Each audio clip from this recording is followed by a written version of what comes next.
Do you hate your life? Are you just existing, waiting for life to start? Well, you're in luck because today's episode, we're going to talk about how to live. This is the Existential Stoic podcast. I'm Randy. That's Danny. What's going on, Danny? What's up, Randy? How often do you contemplate how to live? I think kind of a lot because, I think for a long time I would say I wasn't living my own life and I wasn't living, and like I was waiting for things to happen. And, at a certain point you realize that's not going to do anything for you and it sucks. And then you start living, you know? It's good. It's good that you mentioned that because I experienced that so much too, where I still am like getting ready so I can start living, and I'm like, I have to smack Yeah. myself and be like, this is it. Like, this is it. Yeah. This is it right now, right? Yeah. We're always like waiting for something in the future or waiting for like some point when things are going to be right or whatever, and it just doesn't exist. You got to do it now. We are Yeah. alive. Yeah, so that being said, we're just going to give a few quick tips for how to live. I will start. My first Please. one. This is thanks to Marcus Aurelius. Remember, you will die. It's not negotiable. Like we're headed towards the end, and it's going to happen a lot sooner than you think. As a matter of fact, over the whole course of existence, humanity in its entirety only started December 31st at 12:59 and 33 seconds. So like we're Yeah. minuscule in the grand scheme of things. And guess what? You're negligible in the course of humanity, and you're not going to live more than 100, except for maybe like one person out of a million or something like that. You And can't so count on it. your time is coming super duper fast. So remember that you will die, and it actually helps you to live because if you can, I do this on a regular basis. I'm like, hey, listen, I'm going to be dead. What stuff do I actually want to do in my life? Well, let's start working on that now. Yeah, it's funny. Marcus Aurelius is great for reminding you of that because he mentions it like 1,000 times in that short thing. Like he was clearly on his mind a lot. Uh-huh. But no, I think he's right though because it is the thing. Like it almost amazes me sometimes how fast we like forget and like just assume that we have infinite time, like that, and like we just assume we won't die tomorrow. We won't die. Like you never know what's going to happen though, and you never know when your demise will occur. So it's like you got to live now like it counts. So I think that is a really good one. That goes super well actually with my first one too, which is don't wait for the right time. Like right in quotes. Because I think the right time because you hear this all the time where people are like, it could be anything. It could be like, oh, I want to switch jobs, but it's just not right now, because I'm trying to pay off this thing, or like I really want to I have a got kid, but now it's not the kids right. trying to Yeah, get or them I through have high kids. school and college, and then I'll Yeah, think about me. And it's like, yeah. then I'll do it. Or I'll go on that trip when I retire. I want to just get through work now or something. And it's like if you keep waiting, you're just pushing off the things that might actually add value to your life that are clearly important to you because you keep thinking about them. And that would make your quality of life better. And you're waiting for some time in the future that may not happen. And by the time it gets there, you probably won't want it anyway, or it'll be too late. Hmm. Yeah, absolutely. It's like the people who wait for all the lights to be green before going on their trip. And it just doesn't happen that way. Yeah. Like you just have to Yeah. start making constant progress towards it, and then you'll get there. Because I sometimes get stuck in the same things too, where there are like these big things that I want to do, but they seem overwhelming. And Yeah. I don't have the resources at the moment. And it's like, well, I just need to get started and then I'll find the connections, I'll find the resources, I'll figure it out, I'll be able to do it. But if I stand still, nothing's going to get done. That's just it, right? If you don't act, nothing happens. You have to Mhm. take responsibility for yourself and do it. Yeah. Yeah. So my next one for how to live is practice gratitude. And I said practice instead of be grateful because being grateful is hard as heck.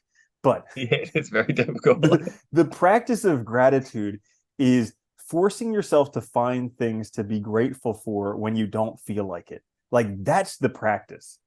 Because Yeah. when things are going great, you don't need to practice gratitude. Like things are going great already. It's when things suck and all you see is the bad parts of life. That's when the practice starts. And that's when you got to be like, listen, my day blew today, but you know what? I'm still walking on two legs. There are people who don't have legs. I'm doing pretty awesome. Thank you, universe, for that.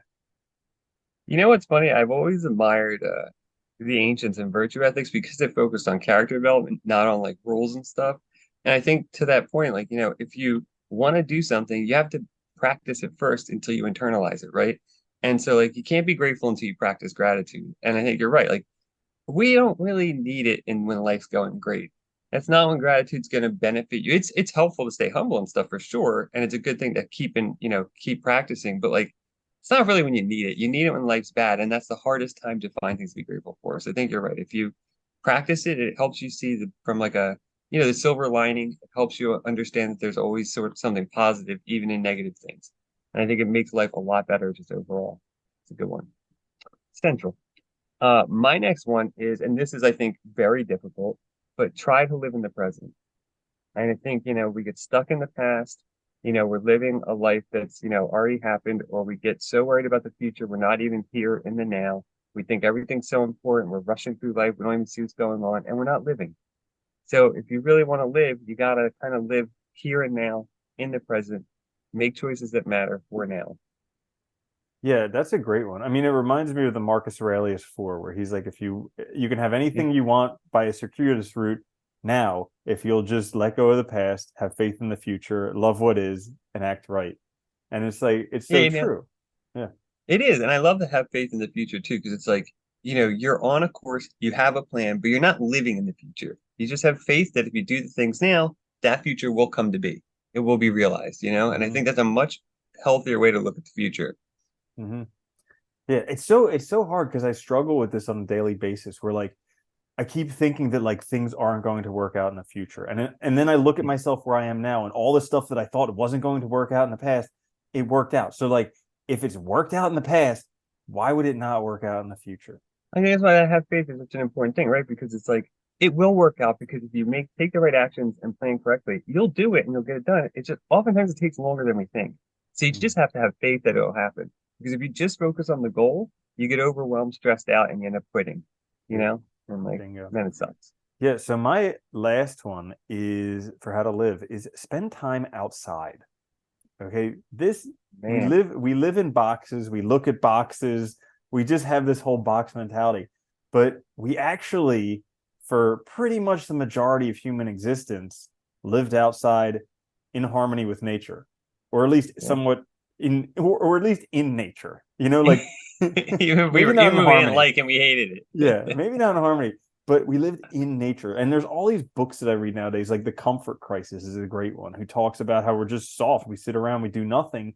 And actually, like almost all of these first world problems that we have is because we don't have any challenges outside in nature. And it's like that was our whole existence. That's what nature created humans to survive in, to thrive in.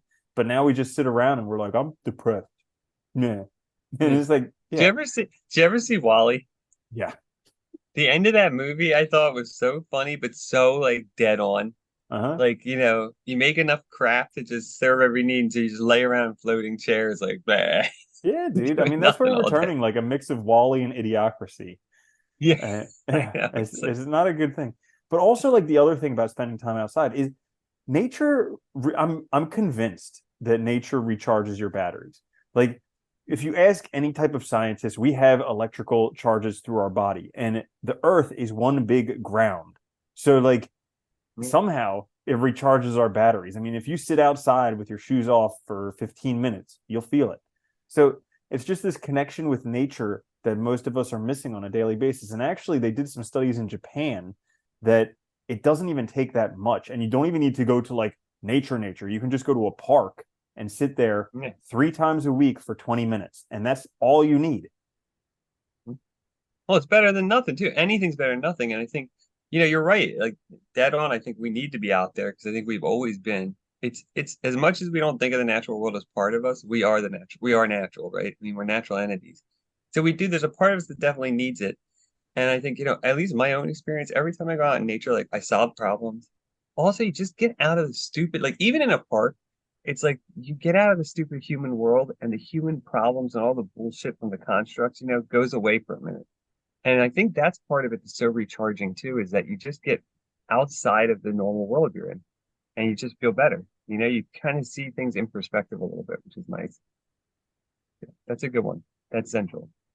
My last one for how to live is if you want to live your own life, you got to live by your own values, I think. And this is hard too, but getting clear about what matters to you, about what's important, will really help you live now and live for yourself and in the right way. And, I can't tell you what those values are. You got to figure them out yourself. It's very difficult. It takes a lot of self-reflection, but I think it is worth the effort because when you get clear about like what really matters to you, all those obligations, all the stuff that you used to stress about stops being a problem because you know what to focus on and you know what matters. Hmm. Yeah, that's a really important one. And, like one kind of question that can help you figure it out is what's right for me? Because there are Yeah. so many forces like parental forces, societal forces, friends, family, all these different things, like churches or whatever, all these different forces that act on you. But it's like you have to ask what's right for me, not what's right for Yeah. them, because they will make very clear what's right for them and what you're supposed Yeah. to do that's right for them. But you need to figure out what's right for me and then work from that. Yeah, I think one of the hardest things too is when you feel outside pressure, like outside obligations, really sitting down and examining them. Like if you feel a real urge that you don't want to do something, but you feel an obligation to do it, really ask yourself, do I really want to do that? Or is it just this sense of obligation that's making me do it? Because maybe it's not right for you, Yeah. you know? Dude, in The Way of Integrity, Martha Beck says the quickest way to be lost is to be doing what you're supposed to. Because then you're living somebody else's life, right? You're not Mhm. living your own life. And Yeah. that's the big problem. Yeah. So there you have it. Quick fixes for how to live. This is the Existential Stoic podcast. If you enjoyed the episode, you may not know, but reviews are like gold for podcasts. So if you could go give us some good They are. Apple reviews, that would be super helpful for us. Also, just a thumbs up or something on YouTube. And if you check out down in the description, we have a little survey down there. We're putting together a product for you guys that's going to help you absolutely crush it this year. So if you want to participate in that, anyone who fills out the survey will get the product for free. And then hopefully that'll help you have a better life. So again, down in the description, you can find that link. Thank you so much for listening to us. This is the Existential Stoic Podcast. I'm Randy. That's Danny. I'll see you later, Danny. Later, Andy.